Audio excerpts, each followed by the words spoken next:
కాళేశ్వర నివాసో వా కాళేశ్వర నిరీక్షణం కాళేశ్వరస్య స్మరణం సర్వపాప ప్రణాశనం. ఒకటే ప్రాణవాటపైన రెండు శివలింగాలుగా వెలిసినటువంటి కాళేశ్వర ముక్తీశ్వర స్వామివారు, కాలుడనగా యమధర్మరాజు, ముక్తీశ్వరుడనగా స్వయంభూ శంకరుడు. ఒకటే ప్రాణవాటపైన రెండు శివలింగాలు.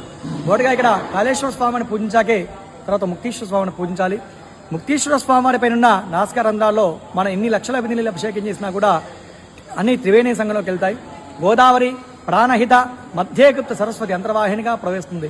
ఈ మూడి కలయికే త్రివేణి సంగమం.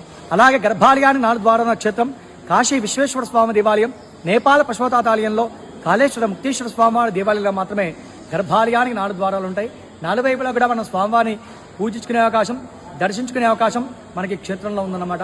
అలాగే ప్రపంచ ప్రఖ్యాతిగాంచిన దేవాలయాల్లో సరస్వతి అమ్మవారి దేవాలయాలు 3 ఉన్నవి.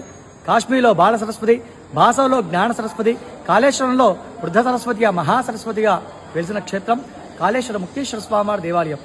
అలాగే ప్రణీత వరదావైన్య గౌతమీ చ సరస్వతి నద్య పంచ వహత్య ప్రయాగాత్ కోటి శోభితం. ప్రయాగా కంటే 1,000,000 రెట్ల ఫలితం కలిగించేటువంటి క్షేత్రం ఈ క్షేత్రం.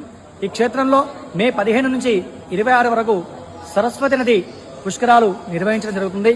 ఈ సరస్వతి నది పుష్కరాల్లో త్రివేణి సంగమ క్షేత్ర కాళేశ్వరంలో కూడా 15వ తారీఖు రోజున ఉదయం 5:46 ముహూర్తంతో ప్రారంభమవుతుంది.